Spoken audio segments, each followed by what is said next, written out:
So hopefully, can you all see my screen? Can you see that? Everything good? Lovely.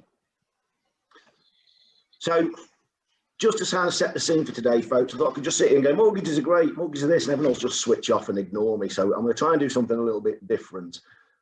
This started off a couple of years ago. I went to a buy-to-let roadshow, picked up a load of information. I've always been quite into buy-to-lets. And the people who are running it, Mortgage Solutions, said they are surveying landlords all the time.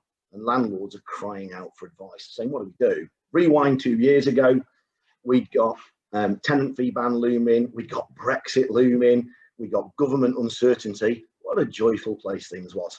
Fast forward to now, we're all stuck in our houses, so it's just as joyful. Things have changed, you know, it's been a turbulent market. So what I thought I would do today, with your permission, is just touch on a few things. So kind of look at some regulation changes that have come into the industry and how that's impacted yourselves. And I'm going to try and cheer you back up by talking about portfolio landlords from a lender's perspective, giving you a bit of an update on what's going on with the market, show you why now is a great time to remortgage and discuss gearing. And hopefully at the end of this, if any of you are smiling and still awake, I've done my job well. Also on the call with me today is Kelly Moden. Kelly's one of the advisors that works with us and works alongside Zoe in the Bedford branch. So if you are interested in knowing more, Kelly will be your point of contact moving forwards. So what I want to do start off with is kind of look at what I call the age of regulation. So if we rewind to April 2014, mortgage market review kicked in and it completely changed the face of advice. You could no longer go to banks and just get information only. Everything was advice and recommendation, and that also introduced the framework for landlord regulation. 2 years later, we had Mortgage Credit Directive kick in, and the regulation came in on consumer buy-to-lets, or accidental landlords as they're known. I'm sure you'll all remember April 2016 when the government very kindly decided to screw us all over by increasing the stamp duty by 3% on second and buy-to-let properties. 2017, mortgage interest tax relief cuts came in, tougher affordability checks on buy-to-lets and on your portfolios. 2018, we had the minimum EPC rating of E kicked in for most areas. 2019, Fitness for Human Habitation Act, and we all know about the ban on letting fees that came in on June the 1st, 2019. So now that you're all feeling suitably depressed, because that's happened, we can't change regulation, it is what it is. So let's look at what we can do about it. Hopefully put a smile back on your face. So the first thing I wanted to address is, what is a portfolio landlord? So what I would say to you is, you've all got a portfolio, whether you've got one in it or whether you've got 31 in it, you've all got a portfolio. But lenders will treat you differently and look at your application differently if they class you as a portfolio landlord. And that's because of PRA regulation that came in. So in a nutshell, if you've got 4 or more mortgaged buy-to-let properties, including your new transaction, you will be classed as a portfolio landlord in the eyes of a lender. So the example I give, I like examples because I'm a simple man, I have to keep it simple. We've got 2 applicants. Applicant 1's got 2 mortgage buy-to-lets. Applicant 2's got 1 mortgage buy-to-let and they're buying another with a mortgage. They would be classed as a portfolio landlord. If I use that same example, and applicant 1 only had 1 mortgage buy-to-let and 10 unencumbered in the background, mortgage free, they wouldn't be a portfolio landlord. It's all to do with the mortgage risk, because the lender has to look at both the individual transaction and the overall customer portfolio position. So you may have already known that, guys. If you didn't, little useful tip for you. Hopefully after today, some of you are going to want to have a chat with Kelly. You can do yourself a big favour. Before you come in, get a copy of your credit file. Nobody is doubting your credit worthiness. You're all landlords, you're all investors, and you're all doing well. Why do we ask for it? We have to complete a portfolio information form. They're called a number of things from different lenders, as you can see on there. The reason we ask for that, when we send that portfolio information form in, the underwriter is going to look at your credit file. And if there are any differences, it could, worst case scenario, kick your case out because they go, that no longer fits criteria, and we've just wasted potentially weeks and potentially hundreds of pounds in application fees for something that won't go through. The best case scenario is he reads it, He's sending it back to the sales team going, I want to know about this one. This isn't on that form. The sales team then contact the advisor. The advisor contacts you. You go, oh, I've had that for years. Does it really matter? It's unencumbered. You give the information back to the advisor. The advisor then passes it to the lender. And in normal time, that's 72-hour turnaround time. At the moment, it's a lot longer than that, just because the lenders are obviously stacked out with business with everything going on, and they've just not got the same capacity for it. So worst case scenario, we could be adding weeks to a transaction that we don't need to. So by getting your credit file for us, all it allows us to do is make sure that what we put on that form is identical to what the underwriter sees, place you with the lender first time, right lender first time, sorry, get you the best deal and get it through as quickly as possible, which is what most people want. Okay? So just a bit of an update. And again, some of this might be stuff you already know, but I'd rather share it than not. I think most of us are aware that 25% deposit would be classed as a standard deposit when we're talking about buy-to-lets. We have got lenders who will look at as little as 15% deposit. Now, don't get me wrong, you're going to get hammered on the rate on those, but if you see an absolute billy bargain and you're just that little bit shy, it's worth knowing that and having that in your arsenal. Another one that a lot of people are surprised on is day one remortgage your purchases. Because most lenders, when you buy a property, you go to auction, you buy something for cash, you do it up, 2 months later, you've stuck a tenant in and you want to take some of your equity out. Most lenders go, no, you've got to wait 6 months because of money laundering.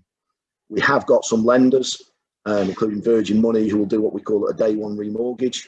Or if you've done it up and you want to flip it and let a buyer have it, you know, we can get day one purchases done. And the good news is Kelly will be able to do all that research. So if you've got a property like that, speaking to Zoe and Nigel, let them know, they'll liaise with Kelly, and we can make sure that any potential viewers or buyers that come round know the situation, and we're not scaring them away because we've done that homework for them. When we talk about accidental landlords, and there may be some of you on here, there may not, but just in case there are, what do we mean by an accidental landlord? This is somebody who didn't deliberately go down the buy-to-let route. So it might be they've inherited property off grandma and granddad. It could be they both own their own house. They've got together, they're moving into one property and they're going to rent the other on a consent to let. It could be they've done a let to buy, they couldn't sell their own. They'd all be classed as a consumer buy-to-let or an accidental landlord.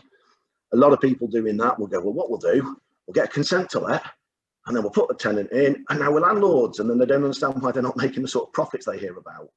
And the reason being, they've just never spoken to an expert and looked at the options available to them. So if there is anybody in the room that strikes a chord with, I definitely recommend having a chat with Kelly. So onto the market itself. Rental growth hit 4.1% in December. That's the highest level it's been in 4.5 years. TMW, which is the mortgage works, that's the buy-to-let arm of Nationwide Building Society. They grew their new buy-to-let lending by over 2 billion. They are now at 15.6% share of the market. They've took top spot of BM Solutions. So BM Solutions, Birmingham Midshire, and TMW have always been two of the big players in the market. Don't get me wrong, there are still plenty of others out there happy to help. They've always been kind of a benchmark. Interesting stats I looked at the other day. Currently, 1 in 5 landlords intending to sell a buy-to-let property over the coming year. That's better. Last year it was 1 in 4. I'll come on to a bit more of this shortly when we look at remortgage options. But one of the main reasons that we hear landlords are looking to sell is because the portfolio is no longer profitable. Rarely are they selling the whole portfolio and getting out of it. They're shaving it and they're going, that's not profitable anymore, I need to get rid of that. One of the main reasons it's not profitable is there's not enough equity in it. Well, there's ways that we can work alongside you to potentially change that and make your investment profitable again, and that's what you're in the game for. Dan, yeah. Before you crack on, we have got a couple of polls, and one of them is sort of very pertinent to what you just said. So if everyone would like to just have a little go at our poll, just to see what the sort of the mood of the room is about what you've just said. Is that all right with everybody? I'll give you a second to have a little look at the question, and then you've got an option to answer it. Because I'd just be curious to know, you know, what you just said, whether that's sort of the common feeling at the moment. So off we go then. So I'm just going to launch the poll. Right, I'll just give everyone a bit of a chance to answer the question.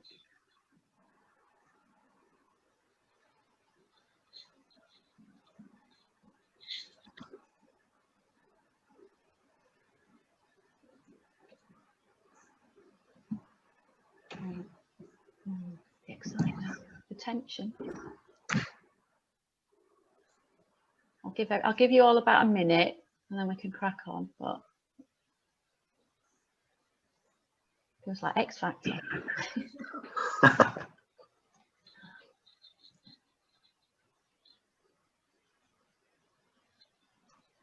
8 out of 30 people have answered. Come on, guys. We need the countdown music, don't we? Does anybody know how to do that?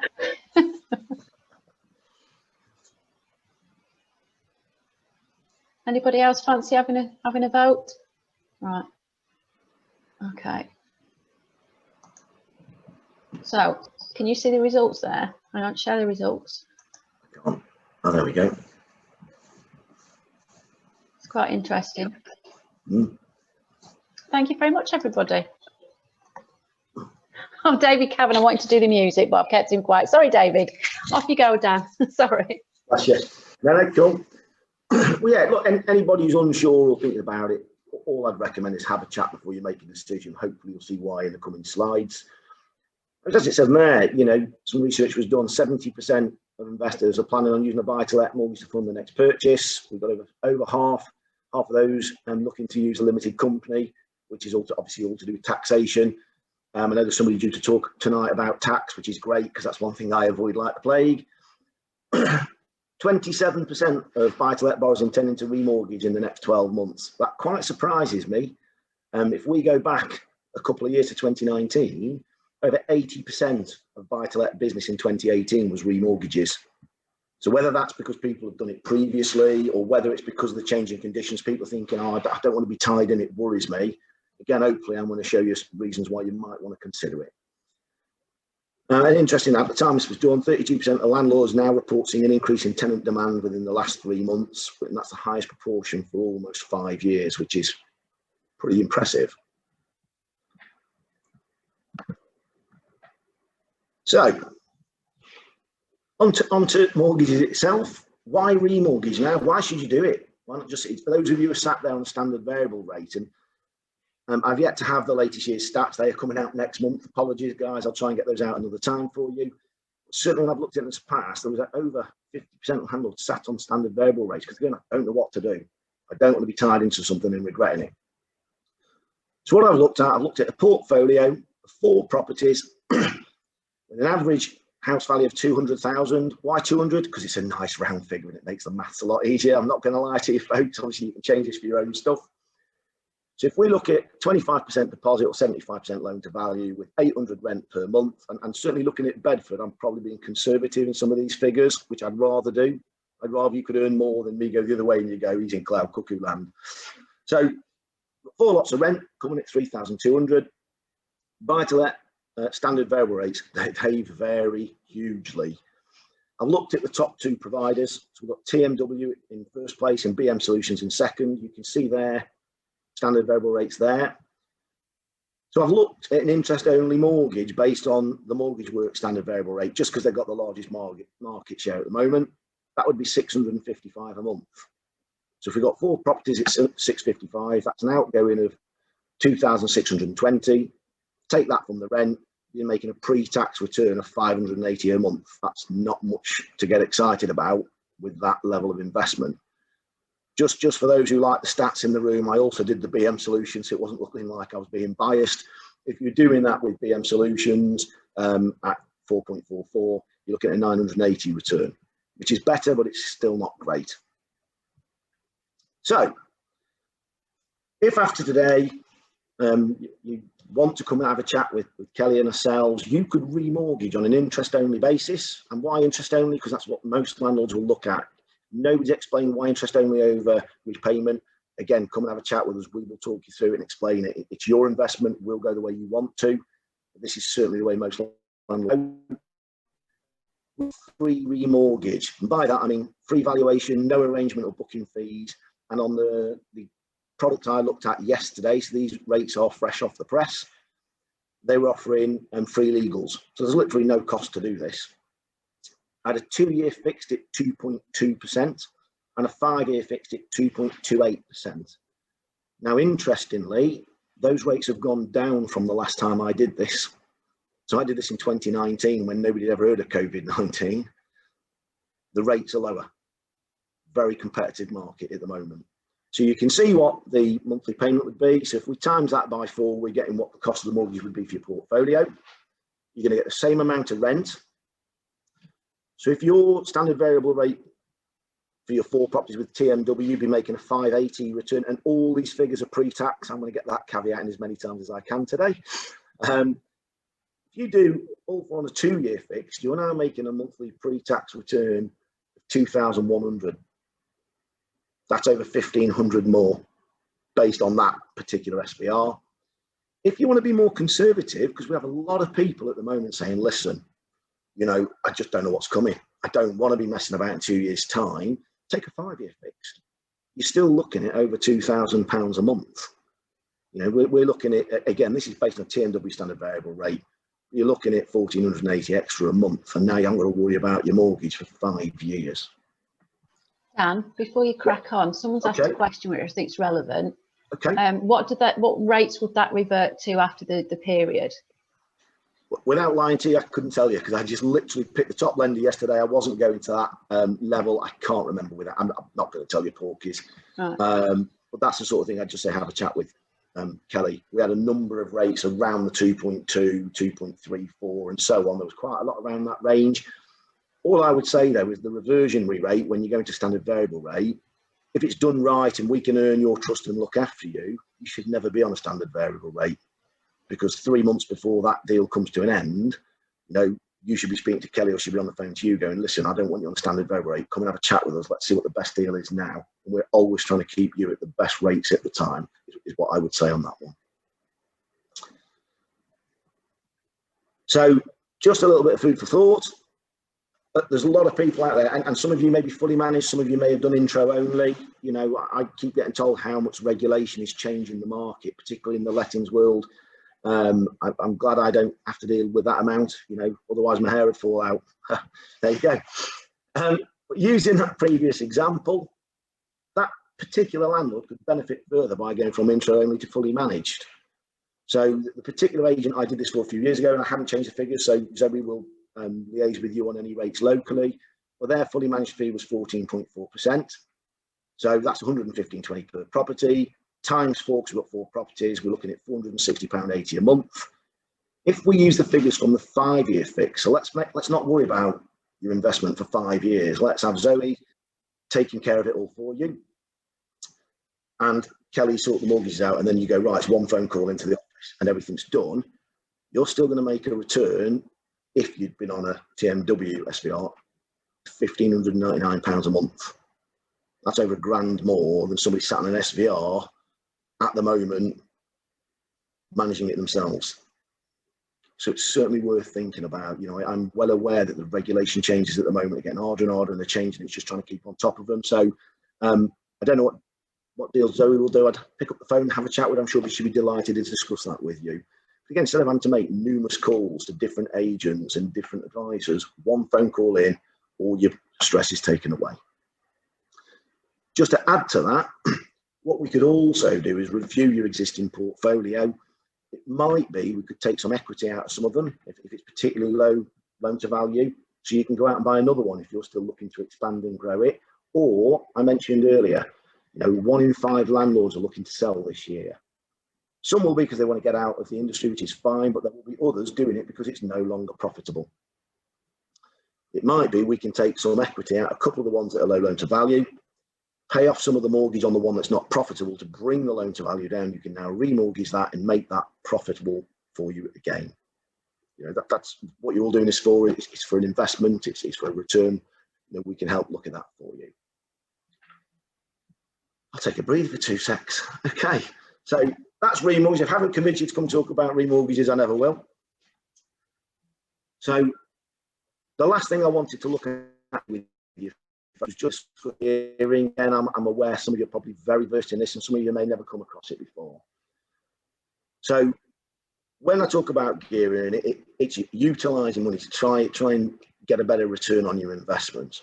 Again, everything I go through today is effectively a maths exercise using a mortgage sourcing tool. you'd have to speak to your property tax expert or your accountant to make sure this suits your personal circumstances. So if you've got 200 grand cash, you're very lucky, or it might be even inherited property off mum and dad or grandma and granddad, whatever it is, you could rent that property out for, again, assuming it was 200 a month, you'd get pre-tax annual income of 9,600. So I say my first question here, but everyone's on mute, so this could be interesting. First question I'd usually ask the room is, how much are you making when it's empty? So everyone's on mute, so I'll answer. If anyone puts the hand up, I can unmute them, if anyone would like to have a stab.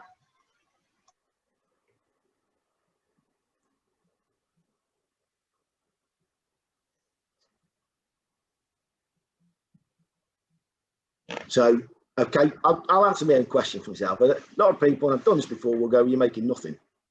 If it's empty, you're making nothing. Well, my argument is actually, I disagree. You're making a loss because you've still got to pay rates. You've got your gas, your electric. If it's winter, you've got to have the heating on, otherwise the pipes burst and so on and so forth. You've probably still got to insure the property. So you're now making a loss on that investment. Additionally, if we look at the housing market, and it does vary, but typically it goes in cycles of 10 to 15 years. It'll start here, goes up, drops and does that. And it's kind of done that over years. My first 3 years in estate agency, I was young, slim and had hair. It was a few years ago. Housing prices doubled in the area I was in 3 years. It was absolutely crazy. It's not doing that anymore, but we are still seeing them over time going up. So if we said in 15 years' time, the housing market had gone up 25%, and this is all hypothetical, I'm well aware of that. This property is now worth 250,000. My question again is, well, how much profit have they made? Because you're on mute, I'll say it. You know, the room I was in was, they've made 50 grand profit, and I was like, I'd say I don't see it like that, because this investor doesn't want a mortgage, he doesn't want to do anything. He may be getting slightly higher rent, and he could turn around and say, well, that property I've got is worth 250, happy days, but he's not going to actually touch it. He won't touch that equity. Tell you what will happen to that investor, and there's nothing wrong with it. Quite often what will happen is they'll make a return, a reasonable return, and then at some point, hopefully in the far distant future, they pass away and their kids or the grandkids inherit it, and they come into the estate agent going, can you sell granddad's house for us, please? And then they go on the lovely holidays, they pay the mortgage off, and they have all these nice things. I've seen it. Sounds awful, but I've seen it. Now, there's absolutely nothing wrong with doing that, folks. But if you wanted to gift me £200,000, I would love you forever and become your best friend. What I would do over a period of time, said if the screen will work, is to spread that investment over a number of properties. I would not be doing this overnight. This would be over a period of probably a couple of years plus. Why? Make sure it works for you. Make sure that everything's going the right way and build it steadily. What we're doing now is we're now looking at 4 properties with a 25% deposit on each. So I'm going to assume we've gone for the same sort of property in the same area because it just makes this a lot easier. So we've now got 4 properties at 200k with a 75% loan to value on them. When I sourced yesterday, again, looking at the true cost, and what I mean by true cost, that takes into account any hidden fees that the lender's including. So we've got a 2-year fixed at 2.2%, which is 275 a month. So we're getting 4 lots of rent now, which is 3.2, but we've got to pay 4 mortgages. So we're now seeing a pre-tax monthly return of 2,100, which is an annual pre-tax profit of 25,200, which is an extra 15,600 than our guy who's just invested all in the one. Again, as I keep saying, you do need to speak to your property tax specialist to make sure this stacks for you. You've also got 4 lots of equity growth. This investor will use it, or is more likely to utilise it. Other things I'll say in this instance, if you've got 1 property empty for the whole year, you're still making 15,600 because that's the difference between that figure and this one. So 1 property empty, you are still making a profit. If you've got 2 properties empty, which is unlikely, but it could happen, you've still got to pay all 4 mortgages and you're now getting 2 rents. You're still making 500 a month with 2 empty. If you've got 3 empty, you're doing something wrong. You know, you're not taking the advice of your letting agent or your estate agent or your advisor, because if I look at Zoe and Nigel and Dean, they're the experts locally. You guys know your business. yeah, make them your best friends. We're looking at this. What would you recommend? What have you got a queue of people wanting to rent out and stuff? And then you won't have an issue. Other ways you can do it, staggering your ASTs, and building up a slush fund. And I'm probably teaching a lot of you to suck eggs, so I apologise. Well, that's the kind of way we do it. We'd look at doing this over time. The biggest question I get asked when we're talking about doing gearing on an interest-only basis is, that's all well and good, Dan. But what about when we want to get out of it? What about when we get to the stage when the lenders won't help us? Well, when we're talking about exit strategy, we've got quite a lot of lenders these days that have increased their maximum age application and expiry.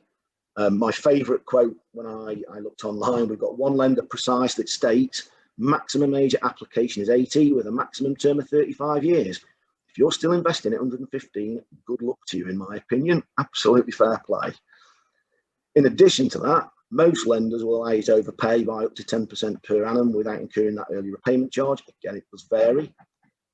So if we come back to that slide, you're getting an extra 15 grand, over an extra 15 grand per annum. Again, depends what your accountant can do.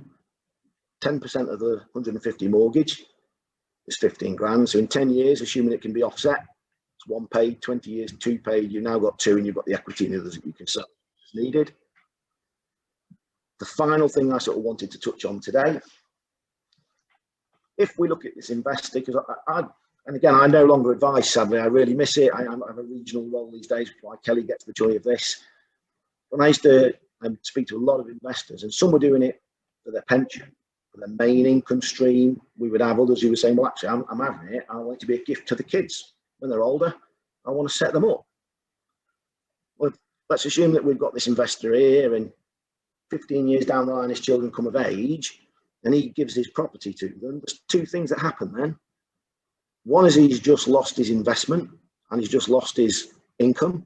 And two, if they're anything like my kids, you've just started World War III, because one wants to move in and one wants to rent it out, one wants to paint it pink. Well, that's what you get. Looking at this example, though, if you want to look after your kids, again, these are all hypotheticals. If the market had gone up 25% 15 years down the line, for argument's sake, and it's worth 250, you could do a concessionary purchase for your child, which is where you gift them equity. And the biggest provider of deposits in the UK at the moment is the bank of mum and dad anyway. So it pays for us to get them out at some point. So if this is at 250, most first-time buyers would be scratching around trying to find a 5 or 10% deposit. At the moment, we're just about to get 5% deposits in. So you're looking at 12.5 or 25 grand. The best deals in the market on a residential side are when you get to 60% loan to value or lower. They will throw the kitchen sink at you. Well, 60% of 250 is 150,000. So if you haven't been taking out remortgages and the rest of it, you could, if you were very generous, gift them £100,000. It's an expensive way of getting your kids out of the house, but you could do that. One has that one has the other one, and you've still got two left for yourself, and you made a return. If you're more like me, some call me mercenary, I just see it as being entrepreneurial spirit. 25% deposit or 75% loan to value for a first-time buyer is a fantastic deposit to have.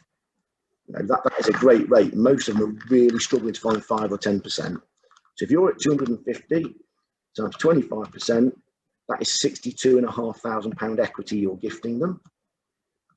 In addition to that, what you're basically saying is, listen, that's worth 250. Which one do you want? You can have that. It's worth 250. Go and speak to your mortgage advisor. I'll gift you 25% equity. Just look for a mortgage of 187.5. They will think you're amazing compared to what their friends are doing.